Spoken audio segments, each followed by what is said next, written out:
Welcome back. Episode 12 or 13 of the White Monster podcast. We're here, myself, Declan Moody, Austin Senos, and the guest of honor, Vince Barbosa. Here. Yeah. Vince, of B-Team fame, and now his own gym, East Austin Jiu-Jitsu Parlour. Welcome.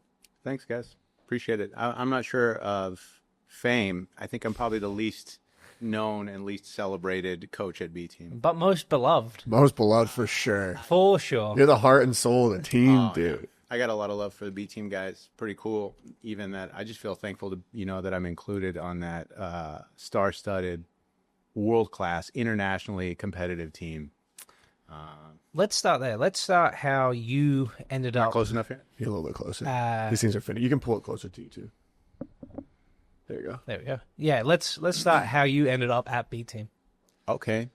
Well, I lived in Austin before. I moved here to the east side of Austin in this is 2013.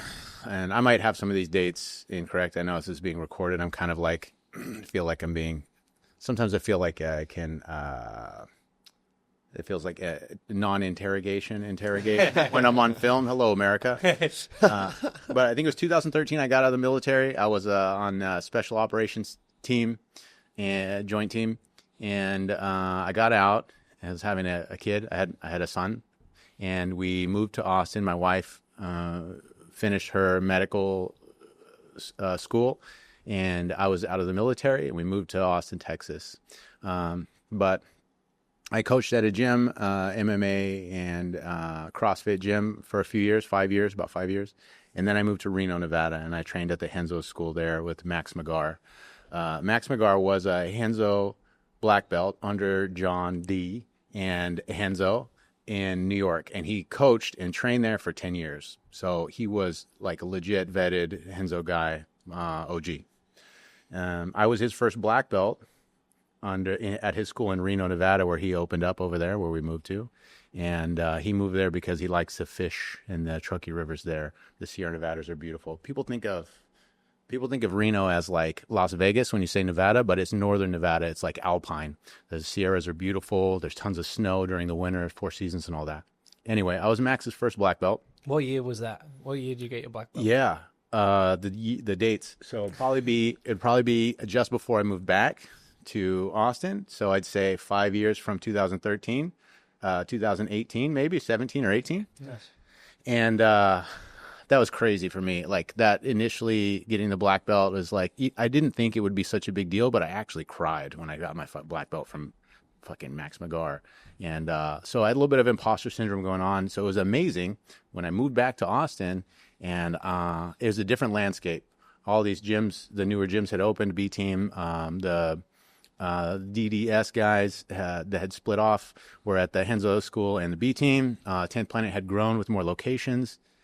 Also, the Tackets, who I had known from previous, and they were young kids, great dudes, young men, had become more acclaimed and more famous. In addition, well, who else? Big names here. Six Blades opened.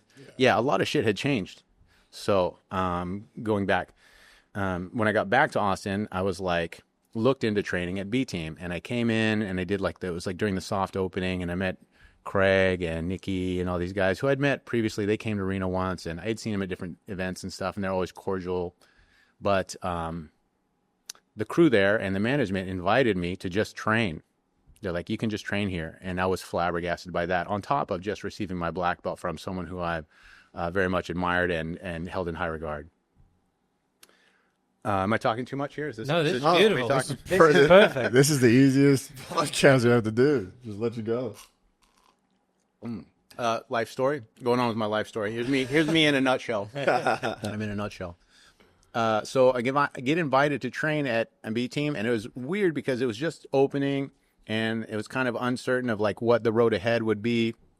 But I was training with Craig in the morning and getting this phenomenal new innovative techniques and his unorthodox kind of approach to certain positions, and it was amazing. Next thing, there's some guys. Obviously, this team has tons of stars, and these guys are traveling around to do events and seminars and who knows what appearances and stuff. And so I was invited to coach. And for me, this is like another milestone where I'm like being hit with this, like I'm charged with providing coaching at this world-class, internationally competitive gym. And so it's another layer that's compounding my lasagna of, it's like a lasagna of imposter syndrome. So I'm like, okay, Craig's leaving town. I guess I'll take his classes. I guess I'm going to coach for Craig now. So I think because of the stress that there was to give innovative techniques to the members and training partners there, I think it really allowed me to grow and express myself, but also like, I'm not sure, like it's like a creative outlet, you know, but the pressure to uphold the high level of standard of B team, I think really forced me to dive deeper into certain techniques and different ideas. And it was really a major catalyst for my coaching, and I'm very thankful for it. And all in all, getting out of the military and getting back into jiu-jitsu, like I was a blue belt when I joined the military, and getting out and going back into jiu-jitsu here in Austin to Reno and back to Austin, it has really been a vehicle for me to reintegrate into regular society and have a creative outlet and a social interaction with, you know, a team that I feel like I can really mesh with. So I'm just thankful for jiu-jitsu, man. And I'm thankful for you guys, and I'm thankful for B team including me. And it's like being part of like a Super Bowl team for me. Like every day I go to coach a B team, or whenever I have a session to coach, it's like playing in the Super Bowl for me. I'm just like stoked to be part of the team. And you can see that my first ever class at B team, you actually taught, because I came, I flew in, I'm jet lagged, I'm up at like 3 a.m. I'm waiting for the gym, and it's an 8 a.m. session, and Craig was away. So something that struck me, because obviously it was my first time coming out to this team, and first time meeting you, I got out here, and I was just amazed at the passion you had for teaching, and like how you ran your class. I've taken a lot of things from these sessions that I did with you when I first came out here, and like try to apply them to my own teaching. And the squad you built in that morning was like super cool. It was like a tight knit group. It was good. Everyone was like super stoked to come and train in the morning. It's like something that I've tried to continue on when I've been taking these morning classes, but it's hard to big shoes to fill is what I'm trying to say, you know. Yeah, Vince was you were my first class too. When I first moved here, we were staying me and Emily were staying in an Airbnb. Never been to Austin before. We just like drove in, and I had no idea what to expect. I mean, yeah, I was in a hostel on 6, and there was no AC and 15 guys in this room. So fuck, it's too hot now. It's too cold. I was like, get it right. Get me out of this place. Get me to the gym now, bro. We were in an Airbnb, and Emily was like, "Do you care?" I mean, famous last words. We like drove into Austin. She was like, "You should look and see what Airbnb I get." And I was like, "I don't give a fuck. I've been driving for 30 hours. Just pick an Airbnb, honey. They're all going to be great. Preferably one close to the gym." She's like, "You're fine with whatever I pick." And I was like, "Yep, as long as it's not $1,000. And we show up. And when I say head to toe, this room was pink. Everything was pink. Like floor pink. Like, dude, the plates were pink. Like everything was painted. It was called 50 Shades of Pink. This Airbnb. It's a porn site? I don't fucking know, dude. It was pretty crazy. But anyways, yeah, we stayed in that Airbnb. I'm waking up in this pink fucking room. It was ridiculous. But woke up, and the first class I went to was yours. And I remember, I mean, you do the same thing for everybody, but like, you ran across the mat, and I was like, who's this guy running at me? And you're like, hi, welcome. And I was like, hi. And you're like, what's your name? And I was like, Austin, I'm from Canada. You're like, wow, cool. This is like the class, da-da-da-da. If you have any questions, my name's this. And I was like, wow, this is a really nice guy. And then the whole time you're asking, like, is there anything else I can do to facilitate your needs? Can I do this? Can I do that? You're writing stuff down in a book. And then actually on top of that, like, you were just a great coach from there on out, and you just cared so much, and the community was sick. And then it turned into, I guess, more of a backstory of how we know Vince. Our car got stolen the week after. And Vince was like, "Do you want to ride to the gym?" I don't remember this. Yeah, our car got stolen. We were staying at East Riverside. This is before we moved to the Guthrie, and you told us to move to the Guthrie. East side's the best side. Yeah, our car got stolen. We were renting a U-Haul, and then you gave me a ride to the gym, and then you're like, "You should come check out the apartment building we live in." And I was like, okay." And I found he had a wife and kids and stuff. And I was like, "It's gotta be nice." So we went and checked out that, and then we live at the same apartment building as you know. Neighbors. And you drove me to the gym every day because I didn't have a job. You drove me to the gym all the time to classes and just hung out. So you're the man, dude. Oh, I appreciate that. It's flattering from both of you guys. On the first part, I guess on your comments regarding that, I think it's interesting to see different methods of coaching and kind of how people employ certain tactics to improve their people there on the mat. So I appreciate that. It's very flattering. Thank you, definitely. I am susceptible to flattery. But it's interesting to see others coach. And even if it's someone you've trained with before and have received coaching before, each different session is like its own unique little performance kind of that the coach gives you. And what you take away from it is also kind of like contingent on how it's being presented, the details and the material, you know? So like positional rounds, feet to floor, like standing to ground, or like wrestling up floor to feet. Different types of approaches are always interesting to see. And I'm glad that I was able to do something compelling, you know, for someone who's a high level competitor. Second portion, we're talking about just like hospitality and like social interaction. It's kind of a lost art. And I don't know if you want to call it art. It's just kind of like a basic thing that folks should know. And I think it's jiu-jitsu, especially with a lot of the younger folks getting involved now. And I don't know if it's a symptom of like a generational type of a knowledge or consideration, but I feel like a lot of folks that are going to the big name gyms lack social skills and even just common courtesy, like acknowledging that someone's in the room or caring about the training. A lot of times I saw this during my coaching as coaching fitness, barbell stuff, and like fitness coaching, that the coach is like an influencer, like a celebrity kind of. People celebrate this person, you know. But it's backwards for the athletes to be like, "Thank you for having me," or "I'm so honored to be in the room getting coaching from you." I think that's kind of backwards. I think really the approach of the coach should be there to facilitate the students. And the more you're in a position of authority, I feel like you should take more of a position of support and facilitation. It's the coach's job to facilitate the paying customers and those that they're trying to improve, rather than the students and the training partners revering the coach and just being and just lucky to be on the mat or in the room with this person.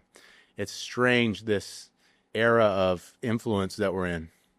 And I think it's kind of fucking backwards. Pardon my French, pardon my language. No, I think what you said right there is spot on. I've heard no end of horror stories of that exact thing now. But I think this is a good segue, because everything you talked about there is why East Austin is thriving. Yeah. You ask any person who has been to East Austin, they'll say it's like one of the most welcoming environments they've ever been a part of. And everything you said there is like, I think, why you guys are going to go from success to success. Yeah, I mean, the community you made in the morning classes, it was such a tight-knit group, and you just took that to a bigger scale almost, you know what I mean? Like, I have so many people reach out to me on Instagram from back home being like, "What is this gym you're at? It's the most pretty gym I've ever been to. Vince Barbosa seems like he's the man." And I'm like, "Yeah, it is. It's the best, dude. It's amazing. Like, they got the PT in there. Bill's awesome. Zane's awesome.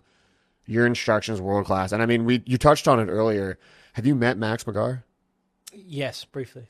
Yeah, Max is the man. Max is So good. Such a good dude. He came in and taught, and every time he gives me any minute of his time, it's something I can implement immediately. I love Max McGar. He's such a good dude. And he's not only is he just a really good coach, he's a really good guy. But like, you can definitely tell that like you've come up through you guys just knock off a lot of pillars of what you want in a gym. You have world-class instruction. It shows that you've been with good guys the whole time. You give a fuck, which I know a lot of people are like, what are you talking about? My coach cares. It's like, no, he actually gives a fuck. Yeah, does your coach care that you're getting better, or does the coach care that you're coming Yeah. and keeping your membership open? There's two very different sides to Exactly. the coach Very care. true. The gym is spotless. It's super clean. The facilities are great. It's just great. So it's really cool to watch. And you've been open with everyone about it. Like, you're always like, yeah, I'm going to start my thing. And like, this is like eventually. So it's been cool to see like the idea of it and then actually turn into the real product and how well it's working. So it's been cool to just see you guys do that. And selfishly for us, we live in the same apartment building as you, 2 minutes from your gym, and almost every week do we get to come down and we get to exchange ideas, and you are gracious enough to let us use your facility. And Yeah, I'm there 50% of the time. It's terrific to have these guys at Eastside Austin.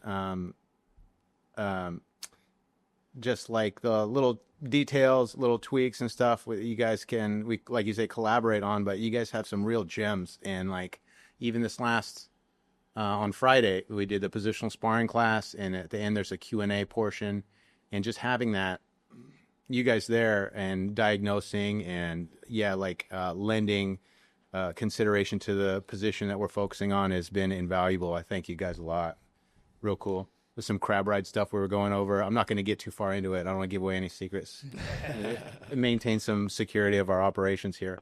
But real innovative, interesting, neat techniques and ideas, even that just in real time, that we're kind of focusing on. Very neat. These guys are awesome. Nah, man. One thing that's really cool too, we had your case from your gym, Casey, videographer and media guy. He was asking me the other day. He was going around and he always has a camera on him. And he was like, "Hey, can I like do an interview with you real quick?" And I was like, "Yeah, sure. Ask me some questions." And a lot of them were pretty funny questions. But at the end, he asked me something, and he was like, "What's?" And it made me think, because like this is going to be flattery, so I'm going to pre apologize. But he was like, "What's something that you?" What did he say? He said, Vince Barbosa. I was like, what about the guy? He's like, what's something that stands out to Vince about you and your friendship? And I was like, man, like, there's a lot of things that you've helped me with for sure. Like, your family had me and Emily over for dinner all the time when we first moved here. We did a lot of stuff. You facilitated us in like a community type way. You've helped me with coaching. We've done numerous tournaments where we've traveled together. It's fun. When I went away for 4 months to Canada because my passport wasn't done, Emily was here alone. The fiasco. You messaged me all the time being like, hey, is Emily good? You messaged Emily. You hung out with Emily. It was great. Like, all that stuff is just, I can't say enough good things about the guy. But one big thing for me, perspective. The perspective you give, I think, to the competitors at the gym because of your life experience, and this perspective you give to me. I remember there was one speech you gave to me after I was pissy after practice one day, and you said, is this a bad day? And I was like, well, yeah, I sucked this morning. What am I doing? And then you told me a story, and you said that was a bad day. I think me and you waking up to do jiu-jitsu, and now we can go get burritos. Well, let's go to Barton Springs and let's go chill. I think today is going to be a good day, buddy. And we've had that conversation numerous times at tournaments and numerous times. And your unique perspective of the world because of your past job. I said that to Casey. I was like, man, the perspective, it's still a work in progress. I'm still trying to, but the perspective you give me on like, this is supposed to be fun. Mm-hmm. Like, we all come to BT, and I think we get lost in like that kind of influence thing of like, we all want to be Craig. We all want to be this. We all want to be that. We have to post. We have to do this. We have to do that, because it is part of the sport. And I'm not knocking anything, right? That's the game. But it is good to remember that we chose to do this and it's fun. You know what I mean? And I lose sight of that. So a lot of the things that I think that is very unique with what you do is you give really good perspective. Does that make sense, kind of? Yeah. Yeah. It did to me for sure. But pretty cool. And we can't all be winning every match and getting these lucrative sponsorship deals. Like me, we all want to be Declan, right? You don't all want my bank account. I can promise you that. Yeah, we all want to be winning all the time, and it's just the land of milk and honey, and everything's going great, and the beer flows like wine. But it's not going to be like that, you know. So just keep it in perspective that I think it was I don't want to get too like goofy about it, but I think it's a quote from Lao Tzu, who's like a philosopher, Eastern philosopher. And it says, once you realize that there's nothing lacking, like look at what's lacking. Is there anything lacking? No. It's like you realize there's nothing lacking, then it eliminates your suffering. It like that's when you'll truly be happy, and you recognize there's nothing in your life that's lacking. So don't like want these things that might not come to fruition. Just work hard and be happy with your work towards your goal. Yeah. You're the man. You keep saying things like you can't win every match, but you are a fantastic competitor yourself. Yeah. Maybe sometimes. You've made day 2 of the trials. Yeah, that was wild. And like roboted your way through to the final. All subs. Yeah. 3 subs, yeah. Unbelievable. And we've traveled with you and watched you compete before, and you're an exceptional jiu-jitsu athlete on top of an exceptional coach, you know? Thanks.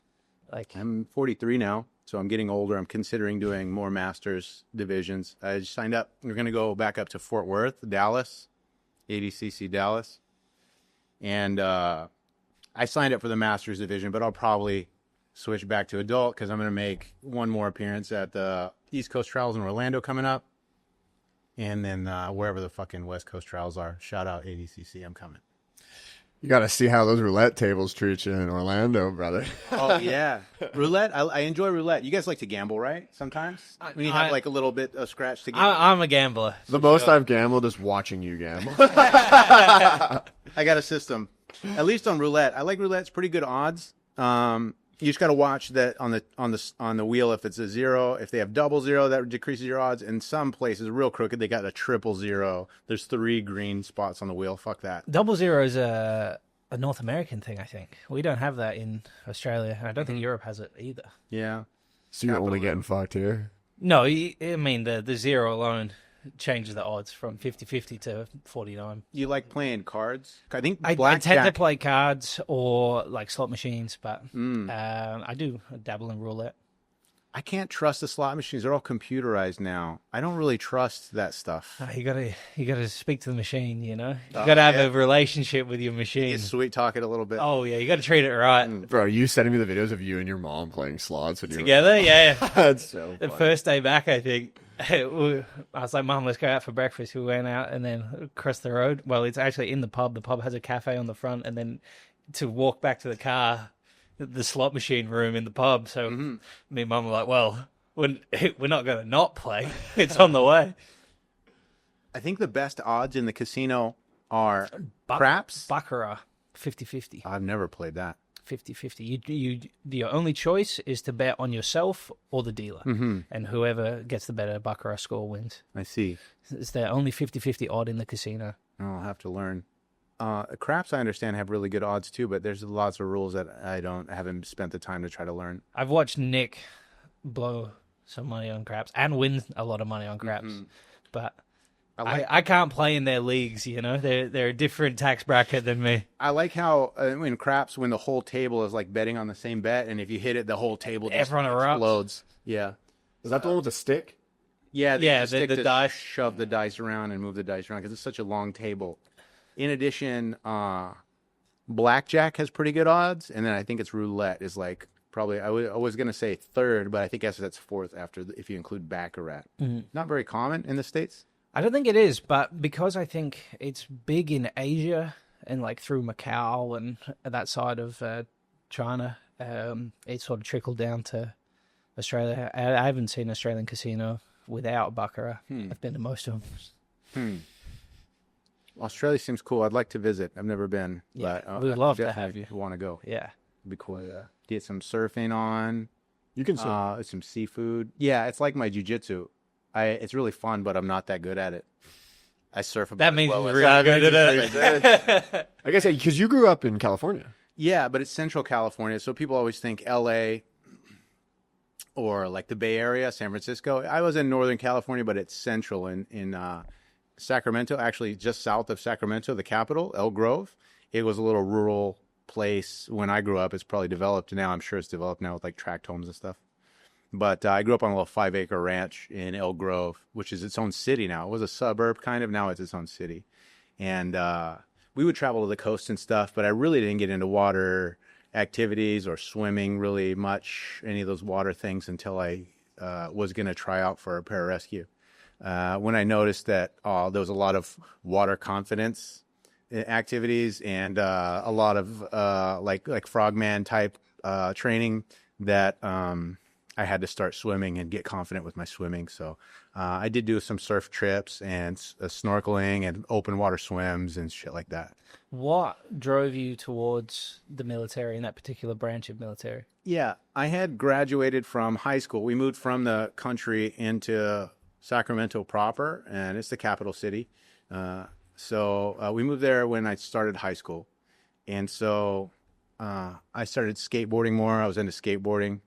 But after high school, I was bouncing at the Tower Club on Broadway in Sacramento. There's like it was where Tower Records and the Tower Theater and Tower Books were there. I think they've shut down since, but there was like also Tower Cafe and the Tower Club. And I was a bouncer at the Tower Club.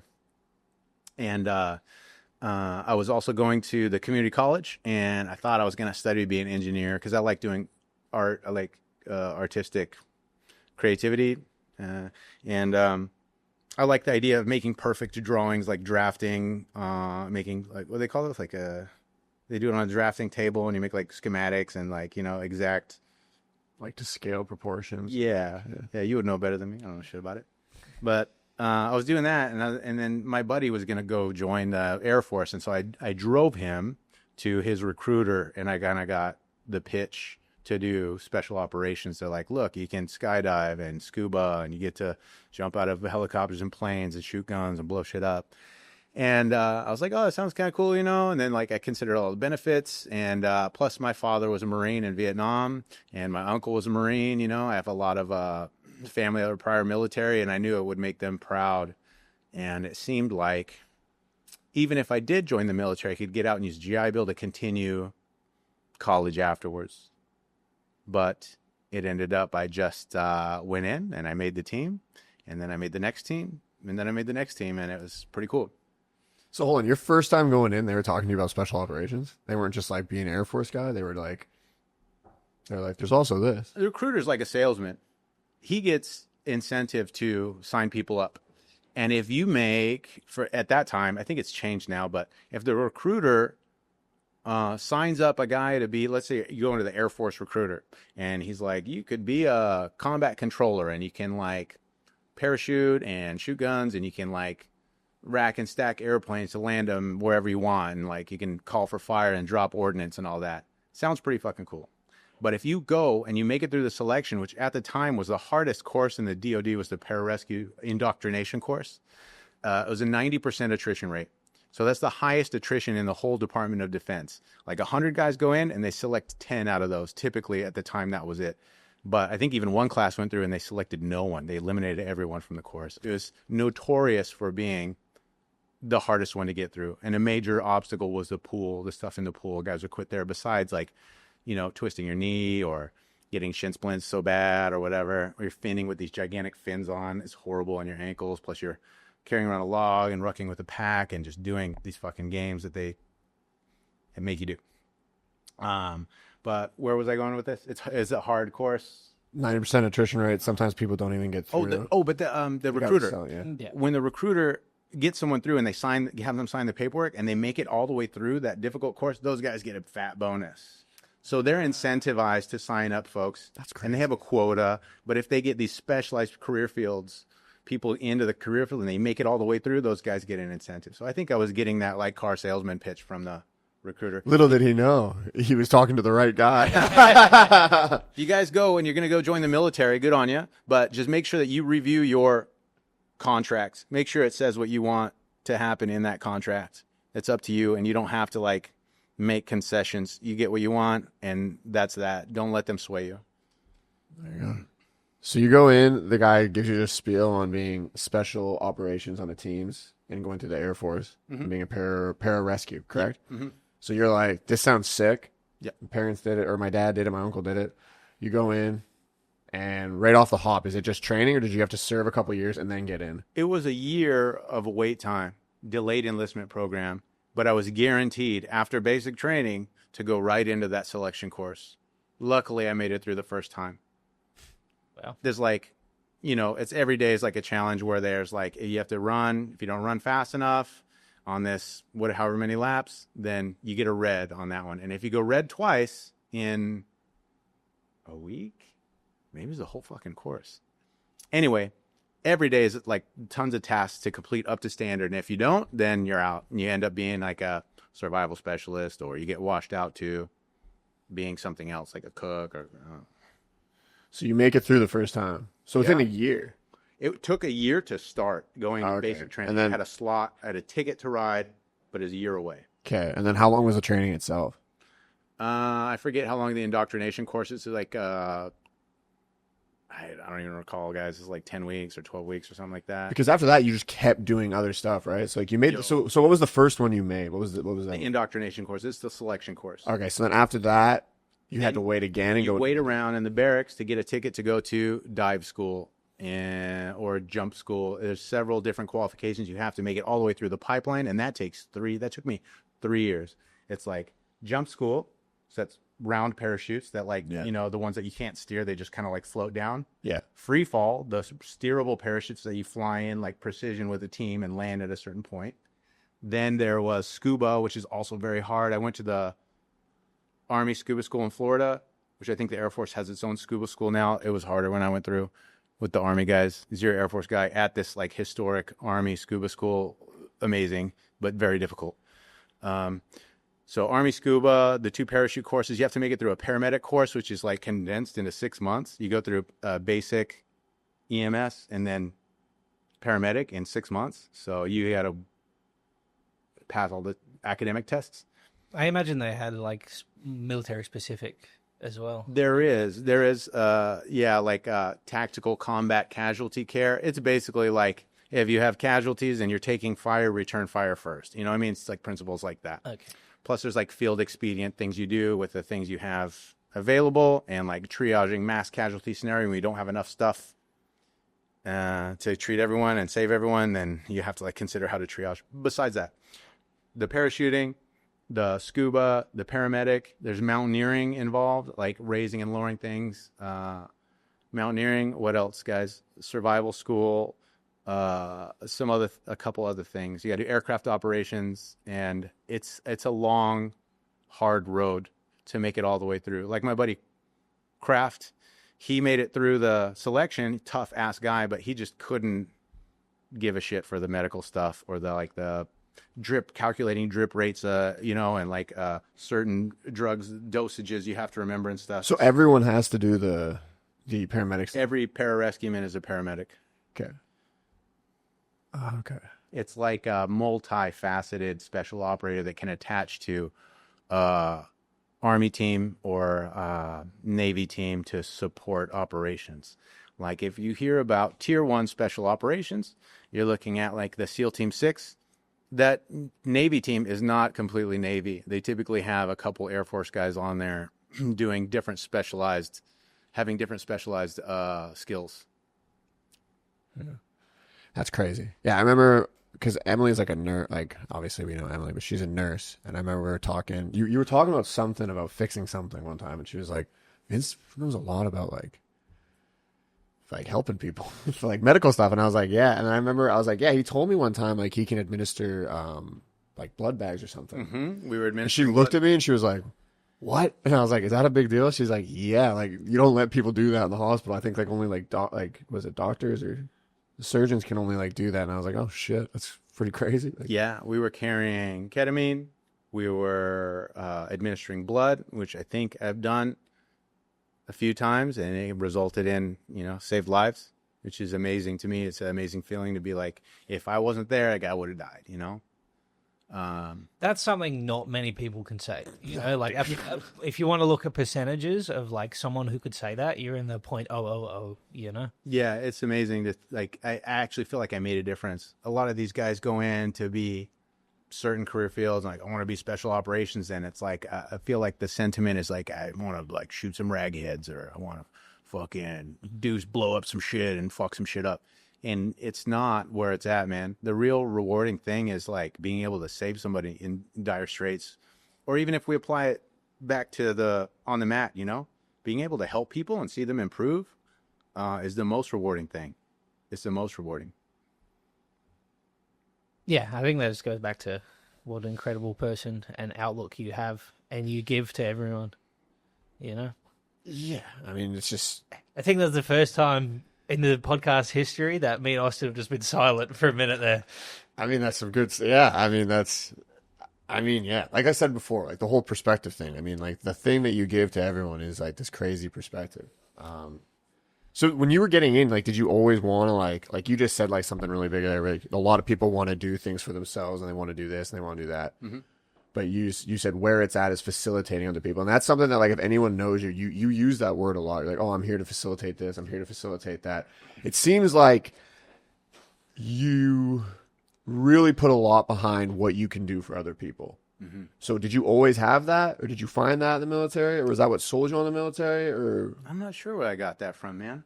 But because it's a big part of your life. Like, everything you do seems like it's backing, facilitating people.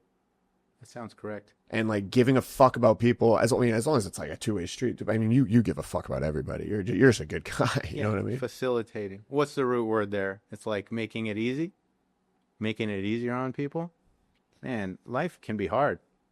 Shit's hard enough already. Let's like make it easier for each other and for ourselves. And generally, when you give that out, you get it back. Yeah. Do you think being a part of a high-level team like you were really helped that?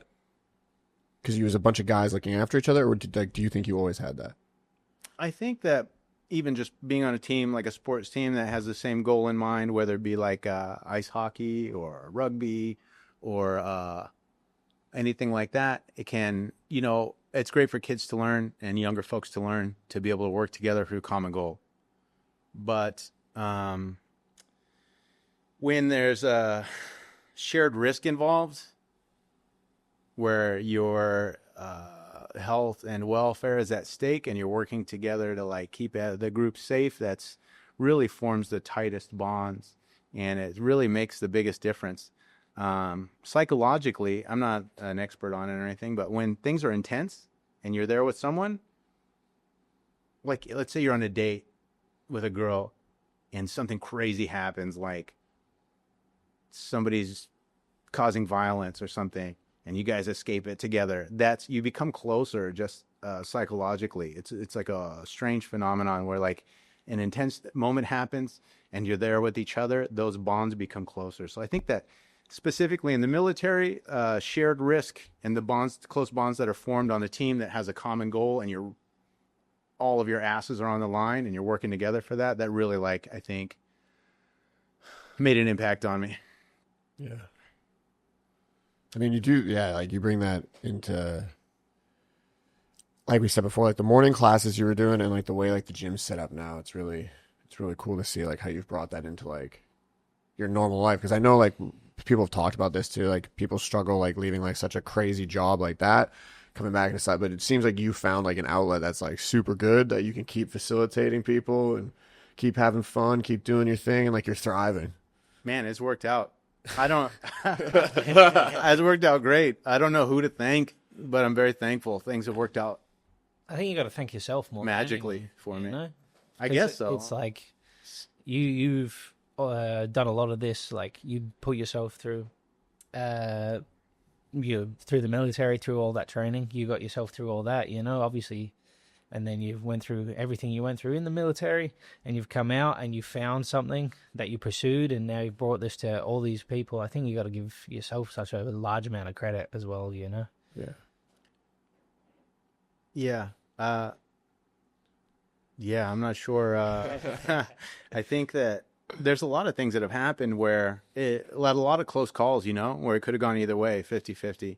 And, it's wild that sometimes it's almost like, I don't know, be weird about it, but it's like almost like it's astronomical that things went my way. Yeah. But I'm not sure if it's luck or if it's me making my own luck or what, but it's wild to look back and see where I've ended up with everything that's happened. It's funny. I've heard you say this in the past when we're at tournaments or when we're just talking about random things going through people's lives, and you're like, oh, well, you know what? Let's try this. And someone's like, man, the chances of that happening aren't that good. And you're like, I've been in a lot worse situations. We made it out, so I think we're okay. Like, all right.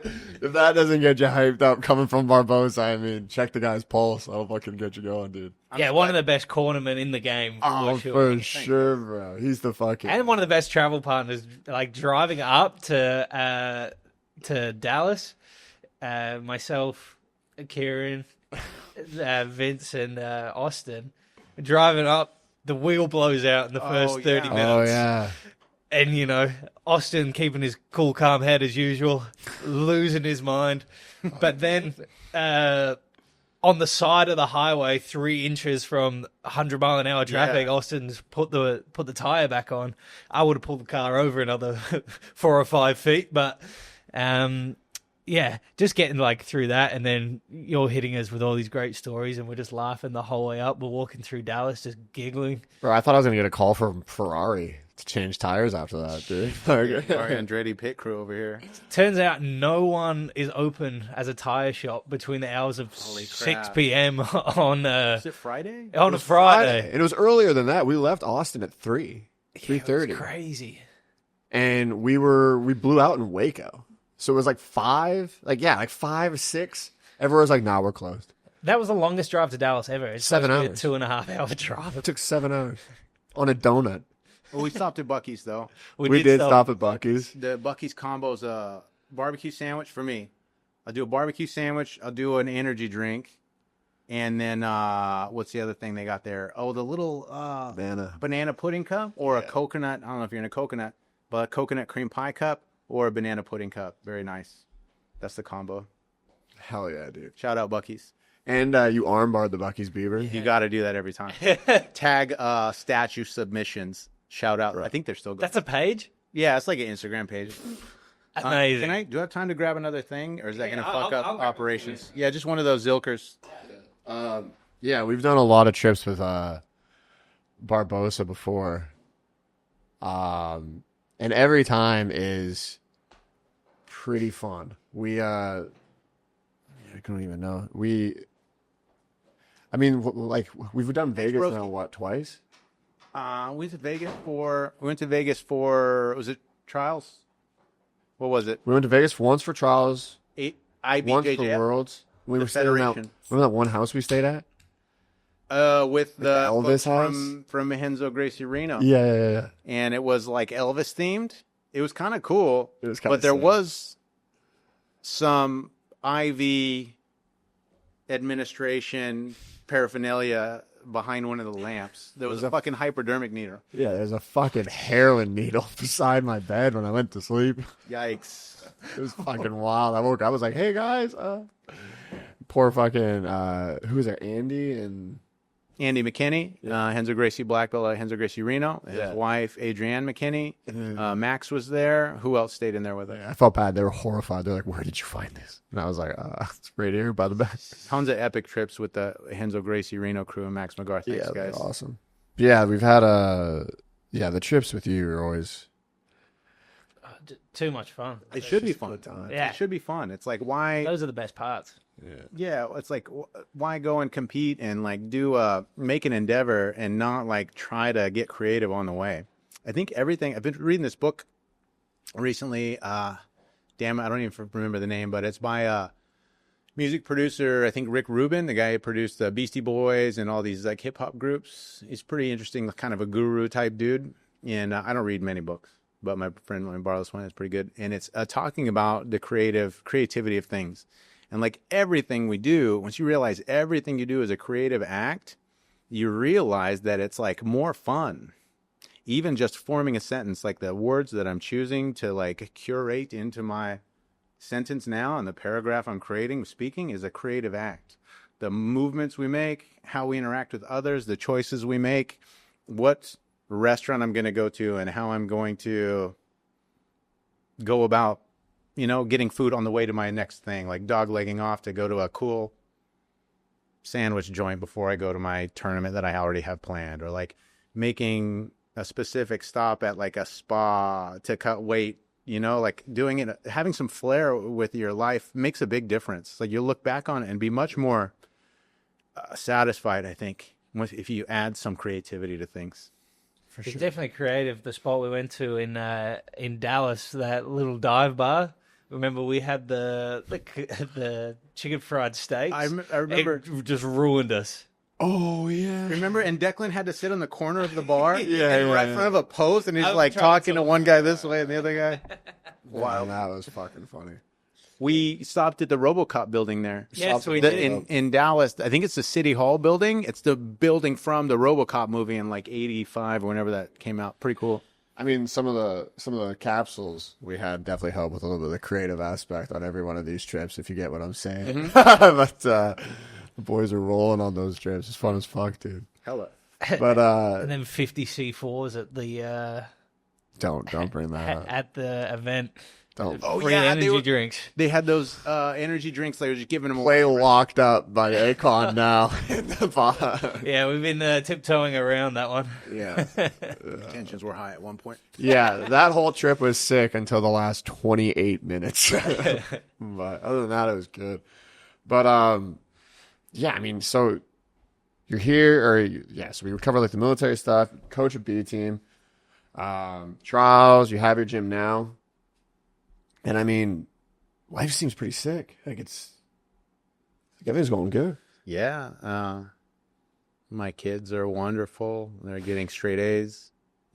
My son is in this advanced program. He's 13, so he's in like 7th grade. He just finished 7th grade. School's out now, summertime.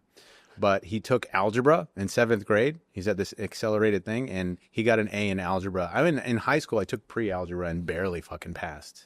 Your kids are fucking smart. Yeah, it's like, I don't know where they got, I guess my wife, but my kids are phenomenal. Things are good. My life is good. I'm very happy. And like the most polite, So good. sweetest kids. Your family's just great. Cat's awesome. Nice. Yeah. Yeah, they're great. We had the pleasure of going to a basketball game. Yeah, we Oh, did. Max's basketball game. Yeah. Yeah, at the school, yeah. I think the other parents might have been a bit worried when the two, all of us just tatted up in the corner, just losing our Call it minds. every time Max. Yeah, does White the ball. Monster Podcast is here. Let's go. The ladies got right into it too. Oh yeah, they were going at it. But yeah, man, it's just I don't know. It's just been a good time hanging out with like you guys and like going to the gym. Do you guys have any other, like, you're gonna keep competing every year? You say you retire. This is the third. I've been here 2 years now, and you're like, I don't know if I'm there. And then you made it to day 2, and then you're like, this might be the last one. Last year you said it was the last one, but now you're gonna do adult, and then you're gonna get ready for trials. I signed up for Dallas coming up here next week or in 2 weeks. 2 weeks. In Masters division, but I think I might change to adult. It was just, I think, kind of a fluke that I got those 3 subs last trials. I made it to the second day. Dude, Who do you know who gets If 3 I- flukes in a row? I would. if I I would beat a guy, put Shuffle if you're listening. I came across some of the Shuffle employees in my travels, so I'm worth Shuffle. the Jiu-Jitsu betting app. Oh, If you're looking for an ambassador, hit us up. there's but no one better than that guy. yeah, but if Shuffle comes out with the odds for Vince to make day 2, I'm loading up CGI money. Also, you can say that it was a fluke. We've seen you train with world-class visitors. Yeah, you told You're me. fine. You told me when we came to train the other day. You're like, "Oh, I'm going to do masters," and I was like, "No." I was like, "Don't do that. Why would you hurt those poor old fellas?" if I beat somebody in competition, they're probably a scrub. If they beat me, then they're cheating somehow. You know, that's how I rationalize things in my life. Oh, that's funny. So If I beat you, you're a scrub. you're gonna do another year of competing. Yeah, I generally have done East and West Coast trials since forever, dude. Like, I remember when I was a blue belt watching ADCC and UFC and stuff, and like really getting into it. And that was like, I think, in the initial stages when ADCC wasn't even that popular, you know. But I've always just wanted to make the podium. It'd be cool to make the podium at ADCC for me. Big fan of that tournament. It's historic, you know. So CJI has obviously elevated things to another dimension. But I'd like to get on the podium at ADCC trials or win trials and go to ADCC would be amazing for me. At 43, it'd be crazy. And Yeah, I'll give it another run. I've done it every year, East and West, for some time now. So I'll go to Orlando and do that. See if I can do that. And then wherever the West Coast trials. Has it been announced yet? It's going to be Vegas again. I'm not sure. Are you bringing the Billabong shorts? I'm going to go shirtless again with the board shorts. I think that's the way to go. Excellent. What instigated the first robot? I think that I used to do the robot. And it's because like the training partners were like, somebody was like, oh, he's a machine or something like that. And so I was just like, fuck yeah, they're a robot. And if I win the first match, it's going to be like the robot powering up. If I win the second match, I'll do a little robot. And then if I win the third one, it's usually 3 matches to get to day 2. Yeah, I believe so. If it's 4, that's fine too. And let's see what happens. But it'll be like robot going crazy, like overpowering. And then Robot. so that's the robot, but you always you're the pterodactyl. Pterodactyl is an intriguing creature. You're what is it? You're a cyborg pterodactyl that the government did tests on, trained. There were some things that happened while I was in service that changed me. And I'm not going to blame them for doing it. They, did it for the best reasons, to defend the country and give us the best type of soldier to combat the enemy. But moving past that, yeah, part human, pterodactyl, robot, alien.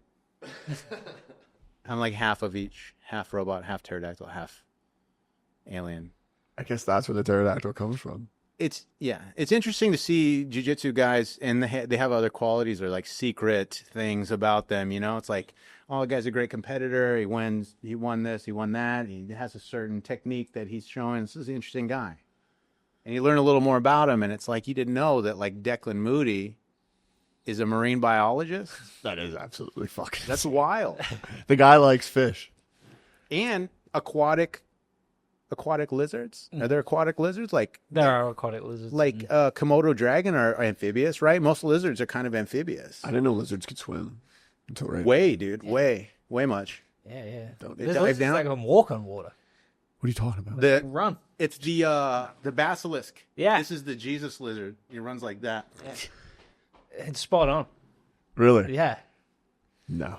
Mm-hmm. I don't need to see a lizard walking on water. Yeah. If you look at iguana, they have amazing amphibious capability where they hold their breath and they, like their Godzilla face, like dives down into the water, like get like little fucking crustaceans and shit.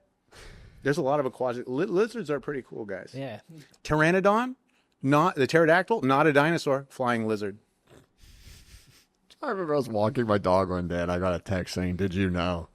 And that fact, out of nowhere, we weren't texted. Just dinosaur, not a dinosaur, flying lizard. Bro, one time too, like I was listening to Vince is always just trying to learn more about the people he's hanging out with. And we were talking about music one day. He's like, "You're big into country music," and I was like, "Yeah." Hell yeah, brother. And I was listening to country music a little bit, and then a couple weeks go by, and I get a text, and he's like, "Who do you think is the best country music artist of all time?" And I was like, "Well, there's a lot of good answers here. I mean, you got to like give respect to like Hank Williams Sr. because he was kind of like a pioneer, but like my personal favorite is Waylon Jennings. I think Waylon Jennings is the fucking man, dude. Waylon Jennings is just hard the to best. argue against. That's hard to argue." And Vince quickly responds and says, "What about John Denver?" And I was like, I don't know. I mean, I wouldn't put him in the top whatever. I mean, I don't know. And he's like, "I think John Denver is better than." He's like, "I think you're wrong. I think John Denver's a little bit better." And I was like, "Why is he arguing me about this?" And I didn't realize he's such a John Denver fan. And I was like, "Buddy, you're fucking crazy. Waylon's better." Now I'm getting a little annoyed. I'm like, "Dude, Waylon's better than John Denver. Don't even." And then he replies, "I heard John Denver kicked Waylon's ass." And I was like, "Well, what are you talking about?" 4 minutes goes by. I'm like on the couch taking a nap. My phone goes off. I'm like, "What the fuck?" Grab it again, thinking it's some more bullshit. It's Barbosa. It is bullshit. It's a link to Wikipedia. I'm like, "What is this?" And I click it. And I scroll through the Wikipedia page, and it's John Denver's Wikipedia. And at the very end, after all of his biography, it says, he beat up Waylon Jennings one time. I added it. And then at the bottom, you can see, edited 4 minutes ago. When the text was fucking sent. Never trust Wikipedia. Don't trust it. He fucking just took time out of it to be like, you know what? And then I go over to the gym the next day, and he's playing fucking Country Road. I'm just... I like all kinds of music, and that was just like kind of just bullshit and playing devil's advocate. John Denver's cool. He actually crashed his airplane. He was a pilot. He crashed his airplane because he didn't know how to switch to the auxiliary gas tank, or like the switch. He couldn't find it. He ran out of fuel when he still had a tank of fuel. I'm pretty sure that's the case. Rip, JD. That's how he died. Anyway, yeah. Anyway, I heard some country music this morning when I was making breakfast for my kids. Check out one called Cowboy Candy by Charlie Crockett. He's from out of Austin, I think. Good. Yeah, I like his voice. He sounds like an old-timey kind of country singer. Yeah. Charlie, hit up Charlie Crockett's Cowboy Candy. It's pretty good. And then another one, Asleep at the Wheel. Have you guys heard of them? Driving Nails in My Coffin. That one's real good. I heard that today, and it struck a chord with me. Check out those 2 country songs. I don't typically listen to country, but because we're on the topic, I thought I'd bring that up. Hell yeah. Yeah, we got you a John Denver album for Christmas. Was it Christmas? Thanks for that. Or was it just a That's random? a nice sentiment. I found this John Denver album. Any occasion is great. And I was like, this guy likes him so much. Here's the album. But, fuck, dude. It's always a good time with Barbosa. Yeah, before we wrap up, and same question I fast. ask every guest, what is the end goal for Vince Barbosa? I think I'm already past it, man. Like, initially, we talked about, like, my service, and, like, we talked about, like, you're in the whatever 0% of being able to save somebody. I was very happy that I achieved that, getting through all the fucking qualifications and fuck games to get through and, like, kind of, like, employ the skills and the training to do the actual thing that I had set out to do. And, like, man, after that, it's kind of just like everything else is just butter on top of the muffin, or, like, you know what I mean? Maybe that's the wrong analogy, or they got, like, icing on the cake or whatever, or, like, it's just like the rum topper on the rum runner, dude. It's like an actual tip-top thing. Like, it's the cream on top. What I did previously was very rewarding, and to continue to help people and have the opportunity is great. So I think I feel very fulfilled with what I've done, but also being able to open East Austin Jiu-Jitsu Parlour to continue to help people improve and really improve the quality of life for others is quite rewarding. The end goal, I think, just make an impact on others and help improve others' lives. Because it's going to not end there, you know? They're going to do the same, and it kind of proliferates and, what do they say, like, pass the buck or, like, pass it on. It's kind of like a domino effect of fucking kindness and positivity, and it keeps perpetuating to maintain that. What a fantastic answer. Thank you very much, Vince, for your time. Yeah, dude. Amazing. America, thank you. Yeah, we've talked a lot about the guy, so super stoked to have you on. Obviously, open door fucking policy. Just come on whenever you fucking want, and we would love to have you on whenever. Yeah. We talk like this all the time, so Sweet. we can just record it whenever. This is rad. This is a cool setup in here, and yeah, thanks for having me. Much appreciated. Check out East Austin Jiu-Jitsu Parlour. We got Sean McEachern over there doing physical therapy. He's a doctor of physical therapy and a prior service Marine. Also a jacked fucking athlete. Fixed my back this week. He's actually Fixed my knee. Exactly. There you go. So and he's getting we got Joe Watts coaching in the gi and no gi. He's an underrated, lesser known, phenomenal practitioner, athlete, and coach. We have Zane Holtz coaching there as well. John Tebow, Bowflex coaching. We got James Miranda doing the Friday positional sparring rounds, which are amazing. We get the Q&A afterwards. Just come in and see the facility. I think that next month, if I'm close enough to the mic, I think next month we find out if we win best gym in Austin. But I think we're probably the best fucking gym in Texas. Go check it out. East Austin Jiu-Jitsu Parlour. Hell yeah. And yeah, if you're visiting Austin to check out New Wave or B Team, take one of your days and go. It's just a state-of-the-art facility. It's fucking great. The vibe is sick. Take one of your days, go have a sauna, go have some good rounds, have a beer that they have on tap or a sparkling Gatorade, chill with the boys. It's a fucking great time if you want to see a world-class gym. I've been to a million gyms, people reach out. It's the best fucking gym I've been to, for sure. Wonderful.